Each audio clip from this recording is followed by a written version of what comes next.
আল ইতার, অন্যকে নিজের উপরে প্রাধান্য দেয়া। বলেন তো, অন্যকে নিজের উপরে কি দেয়া? সবাই বলেন, অন্যকে নিজের উপরে কি দেওয়া? প্রাধান্য দেয়া। এটাকে বলা হয় ইতার। এই আলোচ্য বিষয়টা এতটাই গুরুত্বপূর্ণ, এই একটা সিফত, গুণ, বৈশিষ্ট্য, যে অন্যকে নিজের উপরে প্রাধান্য দেয়া, এই সিফতটা মুমিনের হারিয়ে যাওয়া সম্পদ। এটা আজ মুমিনের কাছ থেকে হারিয়ে যাচ্ছে, বিলুপ্তির পথে আছে। এই সিফত যদি কোনো মানুষের ভেতরে চলে আসে, তো ওই মানুষটা পৃথিবীর সবচাইতে সুখী মানুষ। এই সিফত যদি কোনো পরিবারের সদস্যদের ভেতরে চলে আসে, তো ওই পরিবারটা পৃথিবীর সবচাইতে সুখী পরিবার। এই ইসার, অন্যকে নিজের উপরে প্রাধান্য দেওয়ার সিফতটা যদি কোনো এলাকার প্রতিটা মানুষের ভেতরে চলে আসে, তো ওই এলাকাটা হবে ওই দেশের সবচাইতে সুখীময় একটা এলাকা, শান্তির এলাকা। এই সিফত যদি কোনো দেশের প্রতিটা জনগণের ভেতরে চলে আসে, তো ওই দেশটা হবে পৃথিবীর সবচাইতে সমৃদ্ধশীল শান্তির দেশ। এই সিফত সম্পর্কে কিছু কথা আপনাদের সামনে বলতে থাকা। ইসার কি? ইসার বলা হয় আনতুসিরা গায়রাহু আলা নাফসি, আপনি অন্যকে নিজের উপরে প্রাধান্য দিবেন, এটাকে বলা হয় ইসার। জগৎ বিখ্যাত আলেম আল্লামা আল জুরজানি রহিমাহুল্লাহ তার বিখ্যাত কিতাব আত-তারিফাতের মধ্যে লেখেন, আনতুসিরা গায়রাহু আলা নাফসি, নিজের উপরে, অথবা আই ইউকদ্দিমা গায়রাহু আলা নাফসি, অন্যকে নিজের উপরে প্রাধান্য দেয়া, ফিন নাফই লাহু, কল্যাণকামী বিষয়, লাভবান কোনো বিষয়ে নিজে পিছনে থাকা, অপর ভাইকে সামনে বাড়িয়ে দেওয়া, এটা হচ্ছে ইসার। এই সিফতটা ওয়াহুয়ান নিহায়াতু ফিল উখুওয়া, তিনি বলেন ভ্রাতৃত্বের বন্ধন, প্রেম, ভালোবাসা, বদান্যতার সর্বোচ্চ চূড়া হচ্ছে এই ইসারের সিফত, অন্যকে নিজের উপরে প্রাধান্য দেয়া। এই ইসার এক শব্দ যার অর্থ অন্যকে প্রাধান্য দেয়া, এটা আবার দান করার অর্থেও আসে। এজন্য শাইখুল ইসলাম সানি ইমামে রব্বানি আল্লামা ইবনুল কাইয়িম আল জাওজিয়্যা রাহিমাহুল্লাহ তার বিখ্যাত কিতাব মাদারিজুস সালিকিন বাইনা মানাজিল ইয়াকা না'বুদু ওয়া ইয়াকা নাস্তাঈনের মধ্যে ইসারের আলোচনা করতে গিয়ে তিনি বলেন, তিনটা শব্দের অর্থ খুব কাছাকাছি। আপনারা যদি পারেন আমার সাথে বলবেন, ছোট ছোট তিনটা শব্দ। এক নাম্বার বলেন সাখা, বলেন সবাই বলেন সাখা। দুই জুদ, বলেন। তিন ইসার। এই তিনটা শব্দের অর্থ মোটামুটি কাছাকাছি, কিন্তু তফাৎ আকার জমিন ব্যবধান। আল্লামা ইবনুল কাইয়িম আল জাওজিয়্যা রাহিমাহুল্লাহ বলেন, সাখা বলা হয় সাধারণ দান, সাধারণ প্রাধান্য দেয়া, সাধারণ দান করা। কখনো আমরা অসহায় দরিদ্রকে 10 টাকা 5 টাকা দান করি, এটা সাখা। জুদ বলা হয় বেশিরভাগ অংশ দান করা, অল্প কিছু অংশ নিজের কাছে রেখে দেওয়া, এটা হচ্ছে জুদ। আর ইসার বলা হয় পুরাটাই অন্যকে দিয়ে দেওয়া, নিজের জন্য কিচ্ছু না রাখা। সুবহানাল্লাহ বলেন না, এটা হচ্ছে ইসার। এই ইসারের প্রতি আল্লাহ রাব্বুল আলামিন কোরআনুল কারীমে বান্দাদেরকে আদেশ করেছেন, উদ্বুদ্ধ করেছেন। রাসূল হাদিসে উম্মতকে উদ্বুদ্ধ করেছেন ইসারের প্রতি। সলফে সালিহিন বক্তব্যের মাধ্যমে মানুষকে উদ্বুদ্ধ করেছেন ইসারের প্রতি। আল্লাহ তাআলা যেমন উদ্বুদ্ধ করেছেন, ঠিক তেমন অতীতে যারা ইসারের সিফত, অন্যকে নিজের উপরে প্রাধান্য দেওয়ার সিফত যারা ধারণ করেছে, রব এদের প্রশংসা কোরআনে করেছেন। আরে সুবহানাল্লাহ বলে না। আল্লাহ রাব্বুল আলামিন এদের প্রশংসা কোরআনে করছেন, রাসূল এদের প্রশংসা হাদিসে করছেন। কোরআন থেকে আমরা এই বিষয়ে কিছু কথা শুনবো। এক নাম্বার, আমার তিলাওয়াতকৃত আয়াত, আল্লাহ বলেন ওয়াল্লাযীনা তাবাওয়াউদ দার ওয়াল ঈমান মিন ক্বাবলিহিম, যারা ঈমানের সাথে পূর্ব থেকে মদিনাতে অবস্থান করেছে, বসবাস করেছে, মানে মদিনার সাহাবারা। এই আয়াতের তরজমাটা বোঝার আগে আপনারা দুইটা জিনিস মুখস্থ করেন। এক নাম্বার মুহাজির, বলেন এক নাম্বার কি? সবাই বলেন মুহাজির, বলেন। দুই আনসার, বলেন। মক্কা থেকে হিজরত করে যারা মদিনায় গিয়েছে এদেরকে বলা হয় মুহাজির, আর মদিনায় যারা ছিলেন আগ থেকেই এদেরকে বলা হয় আনসার। বলেন তো, যারা মদিনায় ছিল এদেরকে কি বলা হয়? আর যারা মক্কা থেকে হিজরত করে আসছে এদেরকে কি বলা হয়? মুহাজির। এবার আয়াতের তরজমাটা শুনেন। আল্লাহ বলেন ওয়াল্লাযীনা তাবাওয়াউদ দার ওয়াল ঈমান মিন ক্বাবলিহিম, যারা পূর্ব থেকেই ঈমানের সাথে মদিনায় বসবাস করতেছে। ইউহিব্বুনা মান হাজারা ইলাইহিম, এদের দিকে কেউ হিজরত করে আসলে এরা তাদেরকে ভালোবাসে। সুবহানাল্লাহ বলেন। মদিনাওয়ালাদের দিকে কোনো মানুষ হিজরত করে গেলে মদিনাওয়ালারা এদেরকে ভালোবাসে, এক নাম্বার। দুই, আল্লাহ বলেন ওয়ালা ইয়াজিদুনা ফি সুদুরিহিম হাজাতাম মিম্মা উতু, এবার যারা হিজরত করে মদিনায় আসছে মুহাজিরদেরকে রাসূলের পক্ষ থেকে কিছু উপঢৌকন, যুদ্ধ বিগ্রস্ত মাল যদি গনিমত দেওয়া হয় অথবা কোনো কিছু দেওয়া হয়, তো দেওয়ার ব্যাপারে আনসার সাহাবাদের অন্তরে কোনো ধরনের কোনো কষ্ট থাকে না। সুবহানাল্লাহ বলেন না। রাসূল মুহাজিরদেরকে যাই দান করে এই বিষয়ে আনসারদের কোনো কষ্ট নাই। আপন দুই ভাই বাপ যদি কোনো সন্তানকে একটু বেশি কিছু দেয় তো আরেক ভাই রাগ করে কিনা বলেন? রাগ করাটাই স্বাভাবিক। কিন্তু রাসূল যখন মুহাজিরদেরকে কিছু দান করে তো আনসারদের ভিতরে কোনো কষ্ট নাই, কোনো লোভ নাই, বরঞ্চ আল্লাহ বলেন ওয়ায়ুসিরুনা আলা আনফুসিহিম ওয়ালাউ কানা বিহিম খাসাসা, বরঞ্চ সেই আনসার সাহাবারা যদি কষ্টেও থাকে মুহাজিরদেরকে তারা নিজের উপরে প্রাধান্য দিয়ে রাখে। বুঝেন নাই? কথা বুঝেন নাই? বলেন আনসার সাহাবারা যদিও কষ্টে থাকে কিন্তু এরা মুহাজিরদেরকে কি দেয়? নিজের উপরে কি রাখে? প্রাধান্য রাখে। কি রাখে ভাই বলেন? প্রাধান্য রাখে। এরপরে আল্লাহ বলেন ওয়ামান ইউকা শুহা নাফসিহি ফাউলাইকা হুমুল মুফলিহুন, যারা স্বভাবগত কৃপণতা থেকে মুক্তি লাভ করেছে, মুক্ত হয়েছে বা মুক্তি লাভ করেছে, আল্লাহ বলেন এরাই প্রকৃত সফল। সুবহানাল্লাহ বলেন। এবার এই আয়াতে আমরা কি বুঝলাম? আনসার সাহাবারা মুহাজিরদেরকে নিজের উপরে কি দেয়? প্রাধান্য দেয়। কি দেয় বলেন? এবার প্রাধান্যটা দেয় কখন? যখন তারা নিজেরা কষ্টে থাকে। সুবহানাল্লাহ বলেন। এই আয়াতের অর্থটা বোঝানোর জন্য স্পষ্ট করে আপনি আমি বোঝার জন্য কয়েকটা হাদিস বলি। এক নাম্বার, কি পরিমাণ কষ্টে থেকে মুহাজিরদেরকে আদর আপ্যায়ন করেছে এটা বোঝার জন্য হাদিসগুলো বলি। এক নাম্বার, তিরমিজি শরীফের 2487 নম্বর হাদিস, وعن أنس بن مالك رضي الله تعالى عنه قال لما قدم رسول الله صلى الله عليه وسلم المدينة, নবীজির সাহাবী আনাস ইবনে মালিক বলেন রাসূল করিম সাল্লাল্লাহু তাআলা আলাইহি ওয়াসাল্লাম যখন মক্কা থেকে হিজরত করে মদিনায় আসলেন, নবীজি যখন মক্কা থেকে হিজরত করে কোথায় আসছে? মদিনায় আসছে। আতাহুল মুহাজিরুন, মুহাজির সাহাবারা যারা আগ থেকে মদিনাতে বসবাস করছে, মুহাজির যারা আগে নবীজির আগে হিজরত করে চলে আসছিল, এরা সবাই আনন্দে আত্মহারা হয়ে নবীজির কাছে চলে আসছে। এসে কি বলে জানেন?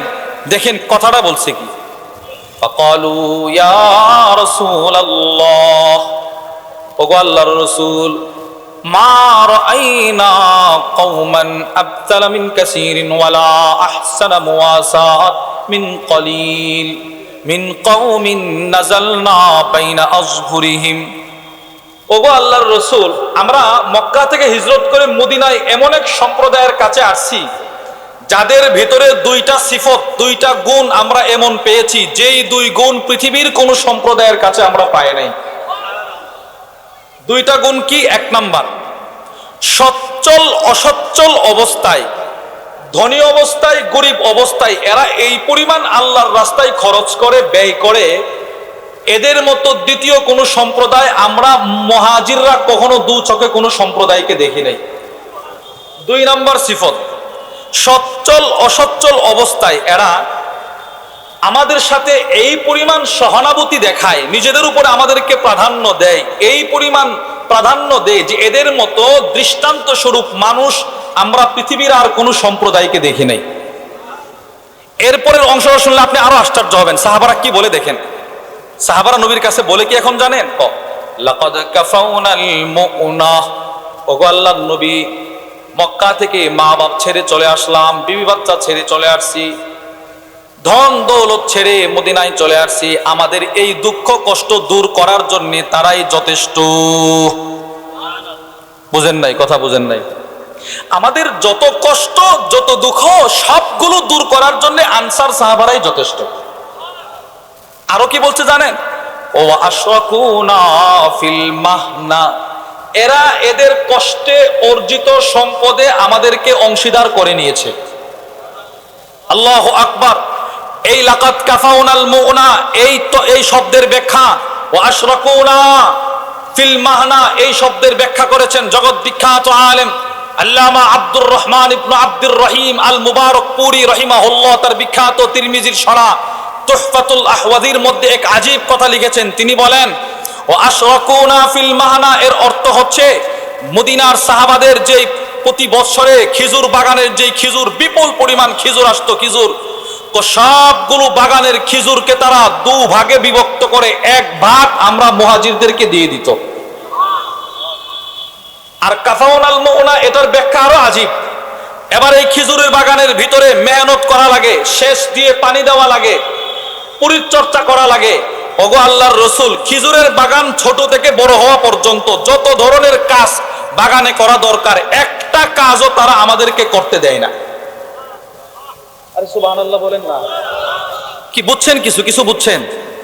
একটা খেজুরের বাগান কি পরিমাণ মেহনত করলে খেজুরটা ভালো ফলন দিবে আপনারা চিন্তা করেন তো। এক একটা বাগানে যদি কয়েকশো গাছ হয় তো এক একটা বাগানে কি পরিমাণ মেহনত করা লাগে। মুহাজির সাহাবারা বলে আনসাররা আমাদেরকে বাগানে ঢুকতেই দেয় না, বরঞ্চ এর বিপরীত যখন খেজুর আসে তো প্রত্যেকের বাগানের খেজুরগুলো দুভাগে বিভক্ত করে এক ভাগ আমাদেরকে দিয়ে দেয়। সাহাবারা বলে, মুহাজিররা বলে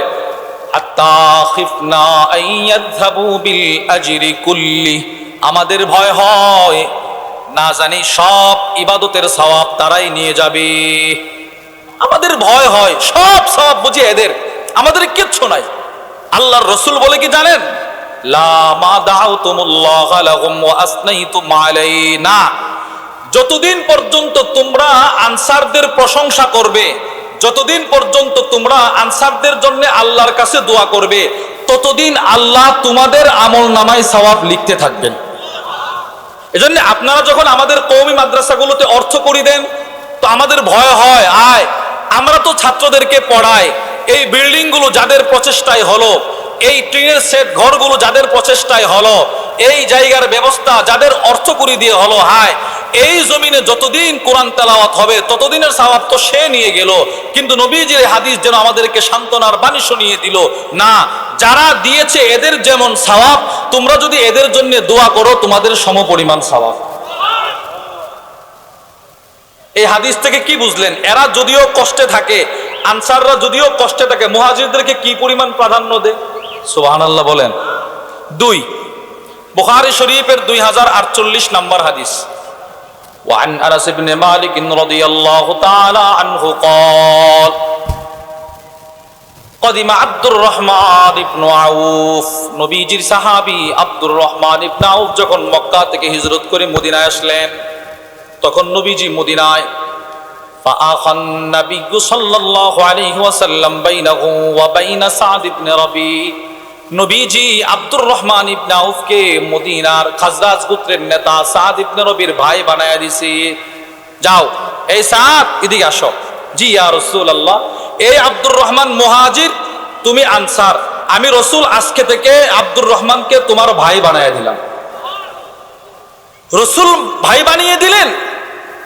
এবার দেখেন নবী আনাস ইবনে মালিক কি বলে, ফারাদা আলাইহি আইয়ুনাসিফাহু আহলাহু ওয়া মালা, সাদ ইবনে রবি নিজের সব সম্পদকে 2 ভাগে বিভক্ত করে নিজের 2 বিবির মধ্য থেকে এক বিবিকে তালাক দিয়ে বিবি সহ অর্ধেক সম্পদ নিয়ে আব্দুর রহমান ইবনে আউফের কাছে এসে বলে, এইগুলো আমি আপনাকে দিয়ে দিছি, নবীজি আপনাকে আমার ভাই বানাইছে।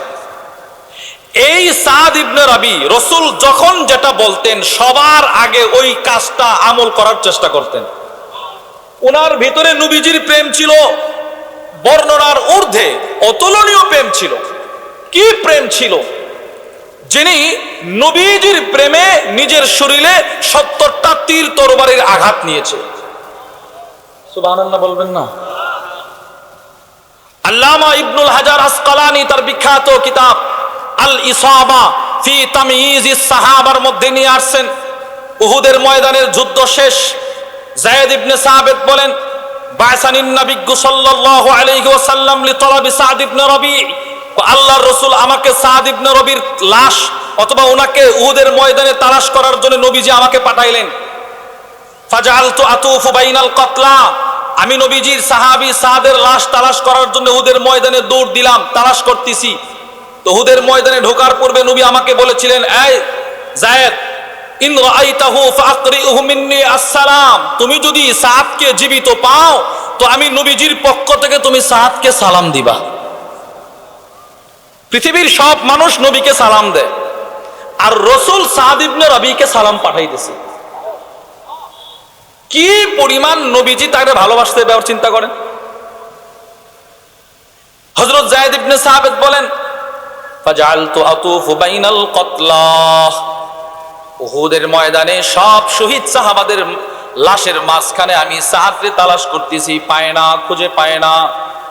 ফাআসাবতুহু ওয়া হুয়া ফি আখিরি রামাকিন, অনেকক্ষণ তালাশ করার পরে ওই অনেক দূরে তাকায় দেখি রক্তে রঞ্জিত হয়ে উহুদের ময়দানে গোড়াগড়ি করতেছে মাটিতে। ওয়া বিহি সাবউনা দরবাতান, সামনে গিয়ে দেখি তার শরীরে একটা তীরের আঘাত নয়, দুইটা তীরের আঘাত নয়, 70টা তীর তরবারের আঘাত নিয়ে যেন জানটা চলে যাবে। হযরত যায়েদ ইবনে সাবিত বলেন, আমি সাদ ইবনে রবির কাছে গিয়ে বললাম, ইন্না রাসূলুল্লাহি সাল্লাল্লাহু আলাইহি ওয়াসাল্লাম ইয়াকরাউ আলাইকাস সালাম, নবীজি তোমাকে সালাম দিয়েছে। আপনারা কি মনে করেন 70টা তীর তরবারের আঘাত লাগলে একটা মানুষের চেঞ্জ ঠিক থাকার কথা না, ব্রেন ঠিক থাকার কথা না? যেই মাত্র নবীজির সালামটা পৌঁছায় দিলেন, হযরত সাদ ইবনে রবি বলেন, ওয়া আলা রাসূলিল্লাহি আসসালাম ওয়া আলাইকাস সালাম, রাসূল আমাকে সালাম দিয়েছে, ঠিক আছে, নবীকেও আমার পক্ষ থেকে সালাম, তোমাকেও, তোমার প্রতিও আমার সালাম। এবার যায়েদ ইবনে সাবিত বলে কি জানেন, রাসূল শুধু আপনাকে সালাম দেয় নাই তো কি, রাসূল আমাকে বলেছে আপনাকে যেই অবস্থায় পায় না কেন আপনাকে একটা প্রশ্ন করার জন্য। কি প্রশ্ন? খাব্বিরনি কাইফা তাজিদুক, এই যে 70 তীর তরবারির আঘাত দিয়ে পড়ে আছেন, আপনার কি কষ্ট হচ্ছে না? এই প্রশ্নটা করার জন্য বলছে, যেই হালতে আছেন এই প্রশ্ন করার জন্য। হযরত সাদ ইবনে রবি তখন কি বলছে জানেন, কুল্লাহু ইয়া রাসূলুল্লাহ আজিদু রিহাল জান্নাহ, তুমি গিয়ে আল্লাহর রাসূলকে বলবা আমি 70টা তীর তরবারির আঘাত নিয়ে এই মুহূর্তে উহুদের ময়দান থেকে সরাসরি জান্নাতুল ফিরদাউসের সুঘ্রাণ পাইতেছি, এটা তুমি বলে দিও। এই সেই সাদ ইবনে রবি, উনি উহুদের ময়দানে শহীদ। এবার ওনার ভাই ওনার সব সম্পদ নিয়ে গেছে। ওনার 2টা মেয়ে ছিল, আল্লামা শামসুদ্দিন যাহাবী রাহিমাহুল্লাহ তার বিখ্যাত কিতাব সিয়ার ও আলামিন নুবালার মধ্যে নিয়ে আসছেন, সাদ ইবনে রবির বিবি 2 মেয়েকে নিয়ে নবীজির কাছে আসছে, এসে বলে, ইয়া রাসূলুল্লাহ, এরা হচ্ছে সাদের 2 মেয়ে, যেই সাদ আপনার সাথে উহুদের ময়দানে শহীদ হয়েছে, এদের চাচা সাদের ভাই আমাদের সব সম্পদ নিয়ে গেছে, আমাদেরকে সম্পদ দেয় না। আল্লাহর রাসূল বলেন, তুমি সাধারণ কোনো মানুষের স্ত্রী নও, তুমি সাদের স্ত্রী, হতে পারে আল্লাহ পাক তোমার এই সম্পদ বন্টনের জন্য আয়াত নাজিল করতে পারে। সাথে সাথে জিবরিল এই সম্পদ বন্টনের মিরাসের আয়াত জমিনে পাঠাইয়া দিয়েছে আল্লাহ। এই সাদ ইবনে রবি যখন রাসূল আব্দুর রহমান ইবনে আউফকে সাদ ইবনে রবির ভাই বানায়া দিলেন, তো সাদ ইবনে রবি নিজের অর্ধেক সম্পদ আয়না বলে, ভাই রাসূল আপনাকে আমার ভাই বানিয়েছে, আমার অর্ধেক সম্পদ যেমন আমি আমার আপন ভাইকে দিতাম, আমি আপনাকে আপন ভাইয়ের চাইতেও বেশি মর্যাদা দিয়েছি, আমার অর্ধেক সম্পদ আপনাকে দিয়ে দিছি। আর আব্দুর রহমান ইবনে আউফ কেমন মানুষ ছিলেন, আমি আপনি হলে কি করতাম, ঠিক আছে, উনি বলে কি জানেন, বুখারীর মধ্যে আসছে, না দুল্লানি আলা সুক, ভাই বাজারের রাস্তাটা আমাকে দেখায় দেন, আমি নিজে কর্ম করে মদিনায় বসবাস করব।